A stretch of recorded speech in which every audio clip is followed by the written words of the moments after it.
Hello, everyone, and thank you for joining me tonight. Please have a seat, relax. I'm curious about something. None of you have been messing around with any magic without telling me, have you? No, I don't think you have. I would have felt it from here. Nevertheless, I still feel the need to caution all of you. Magic can be a little finicky. It is a tool, you see, and like any tool, if you don't use it properly, there could be consequences.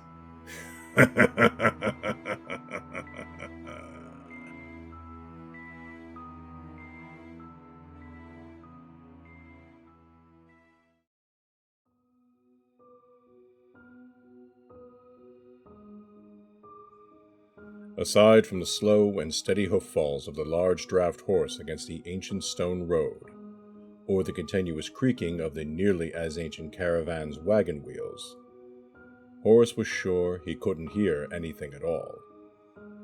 In the fading autumn light, all he could see for miles around were the silhouettes of enormous petrified trees, having stood dead now for centuries, but still refusing to fall. Their bark had turned an unnatural and oddly lustrous black, one that seemed almost liquid as it glistened in whatever light happened to gleam off its surface. They seemed more like geysers of oil that had burst forth from the earth only to freeze in place before a single drop could fall back onto the ground, never to melt again. Aside from those forsaken and foreboding trees, the land was desolate and gray, with tendrils of cold and damp mist lazily snaking their way over the hills and through the forest. Nothing grew here, and yet it was said that some twisted creatures still lingered, as unable to perish as the accursed trees themselves. The horses seemed oddly unperturbed by their surroundings, however, and Crassus, Horace's elderly traveling companion, casually struck a match to light his long pipe. "Don't go getting too anxious now, lad," he cautioned, no doubt having noticed how tightly Horace was clutching his blunderbuss. "Silver buckshot ain't cheap. You don't be firing that thing unless it's a matter of life and death.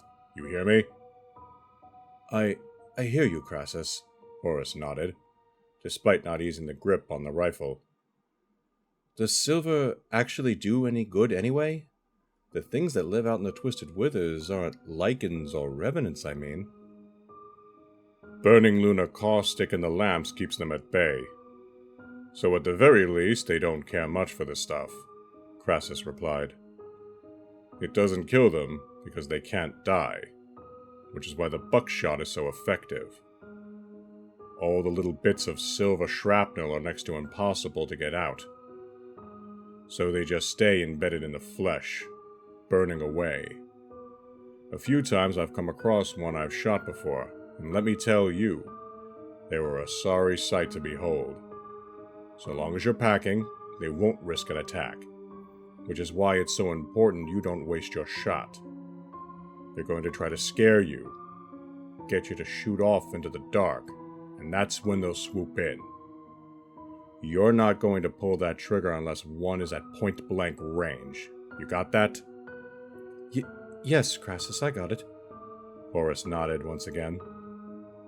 "Have you seen them up close, then?" "Aye, and you'll be getting yourself a nice proper view ere too long. Nary you mind," Crassus answered him. "And are they what people say they are?" Horace asked tentatively. "Bloody hell would I know. I'm old, not a historian," Crassus scoffed. "But even when I was a young'un, the Twisting Withers had been around since before living memory. Centuries, at least. Nothing here but dead trees that won't rot. Nothing living here but things that can't die." "Folk blame the Covenhood for the Withers, at least when there are no witches or clerics in earshot," Horace said softly. looking around as if one of them might be hiding behind a tree trunk or inside their crates. The coven who had tried to eradicate a heretical cult, and the dark magic that was unleashed desolated everything and everyone inside of a 100-mile stretch. Even after all this time, the land's never healed, and the curse has never lifted. Whatever happened here, it must have been horrid beyond imagining. Best not dwell on it, Crassus recommended. This is just a creepy old road with a few nasties lurking in the shadows. Not so different from 100 other roads in Whitaker. I've made this run plenty of times before, and never ran into anything a shot from a blunderbuss couldn't handle. But the twisted... Horace insisted, his head pivoting about as if he had feared the mere mention of the name would cause them to appear. They're... Twisted. That's all that needs to be said, Crassus asserted. But they're twisted men, women, children, creatures.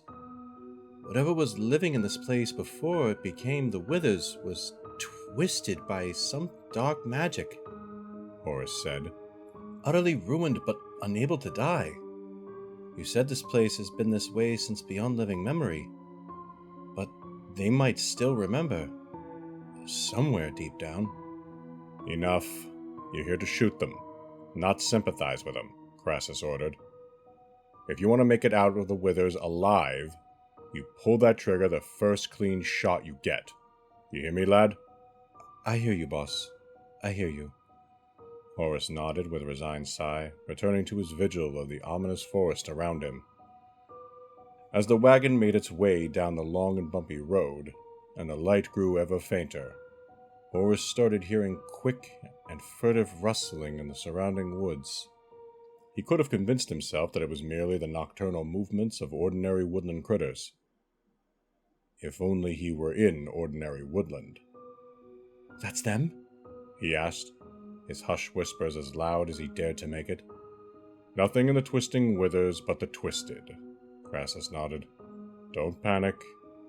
The lamp's burning strong, and they can see your blunderbuss plain as day. We've got nothing to worry about. We're surrounded, Horace hissed. Though in truth the sounds he was hearing could have been explained by as few as 1 or 2 creatures. Can't you push the horses harder? That's what they want. If we go too fast on this old road, we risk toppling over, Crassus replied. Just keep a cool head now. Don't spook the horses, and don't shoot at a false charge. Don't let them get to you. Horace nodded and tried to do what he was told. The sounds were sparse and quick, and each time he heard them, he swore he saw something darting by in the distance or in the corner of his eye. He would catch the briefest of glances of strange shapes gleaming in the harvest moon, or pairs of shining eyes glaring at him before vanishing back into the darkness. Pitter-pattering footfalls or the sounds of claws scratching a tree bark echoed off in the unseen hills or ruins. And without warning, a haggard voice broke out into a fit of cackling laughter. Can they talk? Horace whispered. If we don't listen, it doesn't matter now, does it? Horace replied. You're not helpful at all, you know that? Horace snapped back. What am I supposed to do if these things start? He was abruptly cut off by the sound of a deep, rumbling bellow coming from behind them. He nearly froze solid then, and for the first time since they started their journey, old Crassus finally seemed perturbed by what was happening. Oh no, not that one, he muttered. Very slowly, he and Horace leaned outwards and looked back to see what was following them. There in the forested gloom lurked a giant of a creature, at least 3 times the height of a man. But its form was so obscured, it was impossible to say any more than that. Is that a troll? Horace whispered. It was, or at least I pray it was. But it's twisted now, and that's all that matters. Crassus replied softly. What did you mean by not that one? Horace asked. You've seen this one before? A time or two, yes. Many years ago and many years apart, Crassus replied. And the odd occasions it takes a mind to shadow the wagons for a bit. We just need to stay calm, keep moving, and it'll lose interest. The horses cannot run a lumbering behemoth like that, surely? Horace asked pleadingly. I told you already, we can't risk going fast on this miserable road, Crassus replied through his teeth. But if memory serves, there's a decent stretch not too far up ahead. We make it that far, we can leave Tiny back there in the dust. Sound good?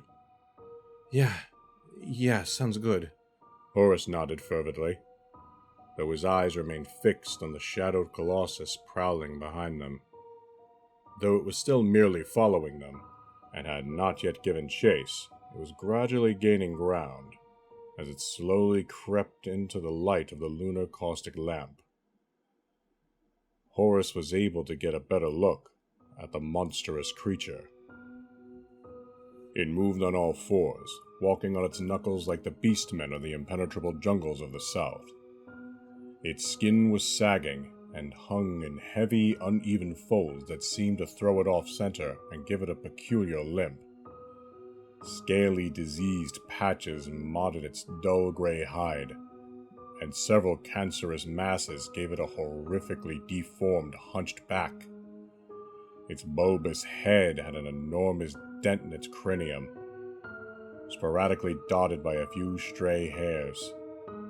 A pair of large and askew eye sockets sat utterly empty and void, and Horace presumed that the creature's blindness was the reason for both its hesitancy to attack and its tolerance for the lunar caustic light. It had a snub nose, possibly the remnant of a proper one that had been torn off at some point, and its wide mouth hung open loosely, as though there was something wrong with its jaw. It looked to be missing at least half its teeth, and the ones it still had were crooked and festering, erupting out of a substrate of corpse-blue gums. It's malformed. It couldn't possibly run faster than us. Couldn't possibly, Horace whispered. Don't give it a reason to charge before we hit the good stretch of road, and we'll leave it well behind us, Crassus replied. The twisted troll flared its nostrils, taking in all the scents that were wafting off the back of the wagon. The odor of the horses and the men, of wood and old leather, of burning tobacco and lamp oil. None of these scents were easy to come by in the twisting withers. Whenever the troll happened upon them, it could not help but find them enticing, even if they were always accompanied by a soft, searing sensation against its skin. Crassus! Crassus! Horace whispered hoarsely. Its hide's smoldering. Good. That means the lunar caustic lamp is doing its job, Crassus replied. But it's not stopping, Horace pointed out in barely restrained panic. Don't worry, the closer it gets, the more it will burn, Crassus tried to reassure him. It's getting too close. I'm going to put more lunar caustic in the lamp, Horace said. Don't you dare put down that gun, lad, Crassus ordered. It's overdue. It's not bright enough, Horace insisted, dropping the blunderbuss and turning to root around the back of the wagon. Boy, you pick up that gun right this, Crassus hissed before being cut off by a high-pitched screech. A twisted creature burst out from the trees and charged the horses, screaming in agony from the lamplight before retreating back into the dark. It had been enough, though. The horses neighed in terror as they broke out into a gallop, thundering down the road at breakneck speed. With a guttural howl, the twisted troll immediately gave chase, its uneven quadrupedal gait slapping against the ancient stone as its mutilated flesh jostled from one side to another. Crassus! Rein those horses in! Horace demanded as he was violently tossed up and down the rollicking wagon. I can't slow us down now. That thing will get us for sure, Crassus shouted back, desperately clutching onto the reins, trying to at least keep the horses on a straight course. All we can do now is drive and hope it gives up before we crash. Hold on! Another bump sent Crassus bouncing in his seat and Horace nearly up to the ceiling before crashing down on the floor, various bits of merchandise falling down to bury him. He heard the twisted troll roar ferociously, now undeniably closer than the last time. "Crassus! We're not losing it! I'm going to try shooting it!" Horace said as he picked himself up off the floor and grabbed the blunderbuss before heading towards the back of the wagon. "It's no good. It's too big and its hide's too thick. You'll only enrage it and leave us vulnerable for more attacks," Crassus insisted. "Get up here with me and let the bloody thing wear itself out." Horace didn't listen. The behemoth seemed relentless in his mind. It was inconceivable that it would tire before the horses. The blunderbuss was their only hope. He held the barrel as steady as he could as the wagon wobbled like a drunkard, and was grateful his chosen weapon required no great accuracy at aiming. The twisted troll roared again, so closely now that Horace could feel the hot miasma of its rancid breath upon him. The fact that it couldn't close its mouth gave Horace a strange sense of hope. Surely some buckshot would strike its palate and gullet, and surely those would be sensitive enough injuries to deter it from further pursuit. Surely. Not daring to waste another instant, Horace took a shot.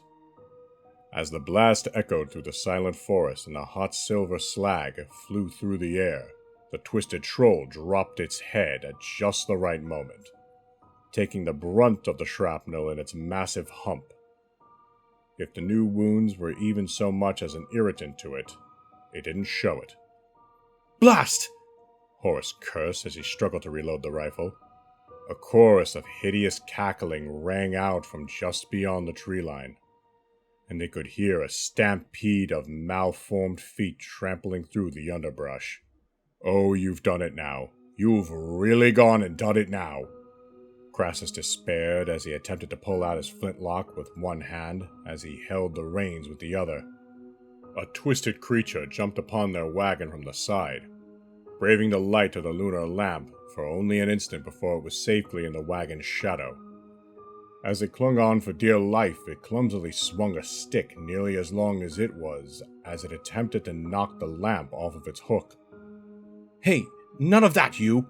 Horace shouted as he pummeled the canvas roof with the butt of his blunderbuss in the hopes of knocking the creature off, hitting nothing but leathered hemp with each blow.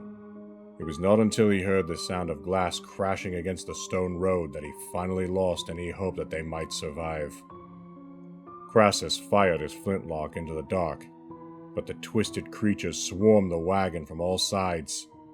They shoved branches between the spokes of the wheels, and within a matter of seconds, the wagon was completely overturned. As he lay crushed by the crates and covered by the canvas, Horace was blind to the horrors going on around him. He could hear the horses bolting off, but could hear no sign of the twisted were giving chase. Whatever it was they wanted from them, it couldn't possibly have been for food. He heard Crassus screaming and pleading for mercy as he scuffled with their attackers, the old man ultimately being unable to offer any real resistance as they dragged him off into the depths of the withers. Horace lay as still as he could, trying his best not to breathe or make any sounds at all. Maybe they would overlook him, he thought, though he was sure the crates had broken or at least bruised his ribs. Maybe he could lie and wait until dawn, with the blunderbuss as his protection. Maybe he could travel the rest of the distance on foot before sundown. Maybe he could. These delusions were swiftly ended as the canvas sheet was slowly pulled away, revealing the twisted troll looming over him. Other twisted creatures circled around him, each of them severely yet uniquely deformed. With a casual sweeping motion, the troll batted away the various crates, and the other twister regarded them with the same general disinterest. Trade goods were of no use or value to beings so far removed from civilized society. Horace's eyes rapidly darted back and forth between them as he waited for their next move. What did they even want him for? They didn't eat, or didn't need to anyway. Did they just mean to kill him for sport or spite? Why risk attacking unless they stood to benefit from it? The troll picked him up by the scruff of the neck with an odd sense of delicacy, holding him high enough for all of his cohorts to see him. Or perhaps so that he could see them. More of the Twisted began crawling out onto the road, and Horace saw they were marked in hideous sigils made with fresh blood. Blood that could have only come from Crassus. The old man didn't have much left in him. One of them barked hoarsely. It stumbled towards him on multiple mangled limbs, and he could still make out the entry wounds where the silver buckshot had marred it so many years ago. Ounce by ounce, body by body, the blood ritual we began a millennium ago draws nearer to completion. The Covenhood could not stop us. Delayed, yes. But what does that matter when we now have all eternity to fulfill our aims? The being, a sorcerer, Horace realized, hobbled closer, slowly raising up higher and higher on hind limbs too grotesque and perverse in design for Horace to make any visual sense of it.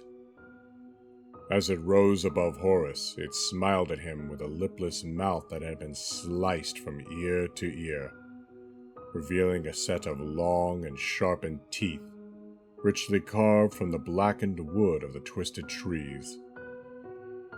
A long and flickering tongue weaved a delicate dance between them, while viscous blood slowly oozed from gangrenous gums.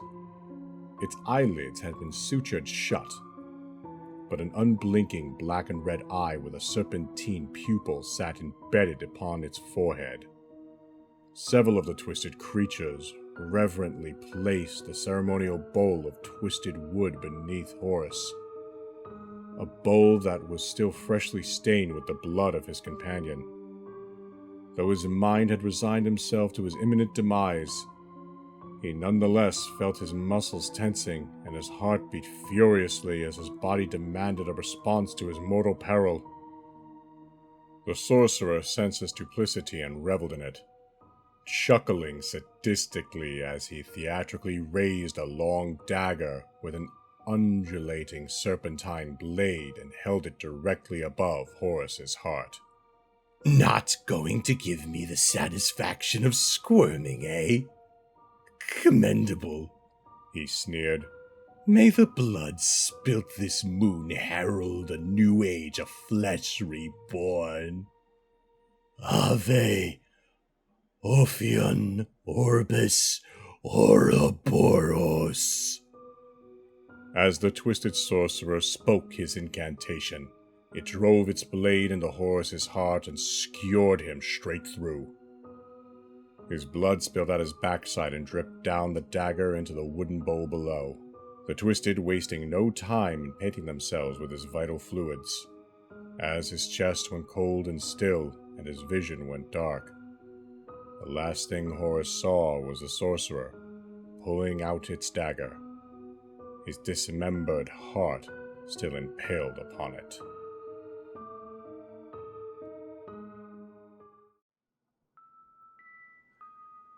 I think this story is a good allegory for life. Sometimes you get away and deliver your goods, and other times your wagon crashes and you're ritually sacrificed by a bunch of deranged cultists.